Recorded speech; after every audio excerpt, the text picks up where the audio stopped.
বিইআরসির নির্ধারিত দামে বাসাবাড়িতে ব্যবহৃত ১২ কেজি এলপিজি সিলিন্ডারের মূল্য ১,৩২০ টাকা। ডিসেম্বরের তুলনায় জানুয়ারিতে সামান্য বাড়িয়ে এ দাম নির্ধারিত করা হলেও বাজারে তার কোনো প্রতিফলন নেই, বরং একই ওজনের সিলিন্ডার বিক্রি হচ্ছে প্রায় দ্বিগুণ দামে। বুধবার ক্রয় সংক্রান্ত উপদেষ্টা পরিষদের বৈঠক শেষে জ্বালানি উপদেষ্টা সংকটের বিষয়টি স্বীকার করে বলেন, ইরান থেকে এলপিজি বহনকারী জাহাজে নিষেধাজ্ঞার কারণে সরবরাহে ঘাটতি দেখা দিয়েছে। তবে আমদানিকারকরা বিকল্প উৎস খোঁজার চেষ্টা করছে। আগে আমাদের দেশে ইরান থেকে এলপিজি আসতো এবং এগুলো আমাদেরকে কিন্তু আগেও জানাইছিল যে ইরান থেকে এরকম এলপিজি, যেহেতু যুক্তরাষ্ট্রের নিষেধাজ্ঞা আছে। তো এইবার ওরা করছে কি যে নিষেধাজ্ঞাকে কার্যকর করার জন্য যে জাহাজগুলো এই ইরানিয়ান এলপিজি ক্যারি করছে সেগুলোর উপরে নিষেধাজ্ঞা দিয়েছে।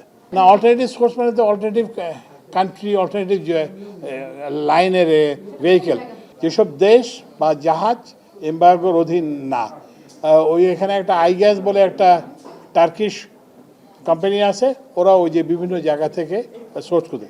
এই জন্য এই সময়টা এই জন্য লাগতেছে। তিনি বলেন, রমজানের আগেই এলপিজির এই সংকট কাটিয়ে ওঠা সম্ভব হবে। চাহিদা বেশি এবং সরবরাহ কম থাকায় সাময়িকভাবে এমন পরিস্থিতি তৈরি হয়েছে। বাজার নিয়ন্ত্রণে মোবাইল কোর্ট পরিচালনার কথাও জানান তিনি। আসলে সিলিন্ডারের অ্যাভেলেবিলিটি কম, তো সিলিন্ডার অ্যাভেলেবিলিটি না বাড়লে তখন তো এটার সুযোগ নেবেই।